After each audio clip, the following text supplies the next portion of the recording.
إن في خلق السماوات والأرض واختلاف الليل والنهار لآيات لأولي الألباب الذين يذكرون الله قياما وقعودا وعلى جنوبهم ويتفكرون في خلق السماوات والأرض ربنا ما خلقت هذا باطلا سبحانك فقنا عذاب النار ربنا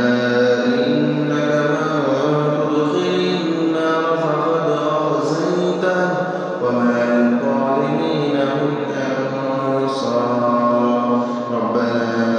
إننا سمعنا مناديا ينادي للإيمان أن آمنوا بربكم فآمنا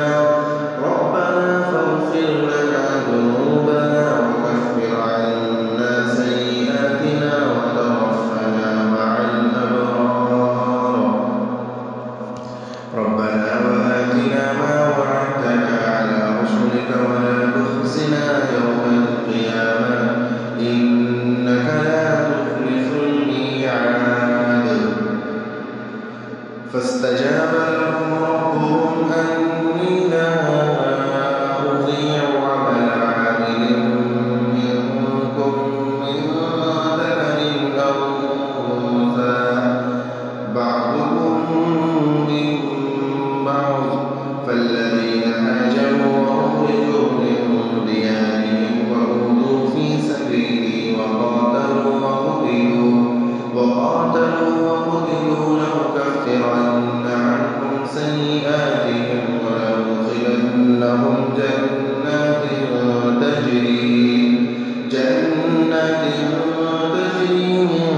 تحتها الأنهار ثوابا من عند الله والله عنده حسن الثواب لا يغرنك تقلب الذين كفروا في البلاد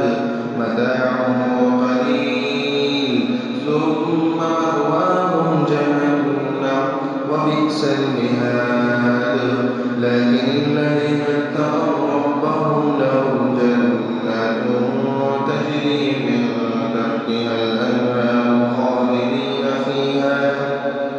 خالدين فيها نزلا من عند الله وما عند الله خير للأبرار وإن من أهل الكتاب لمن يؤمن بالله وما أنزل إليكم وما أنزل إليهم خاشعين لله لا يشترون بآيات الله ثمنا قليلا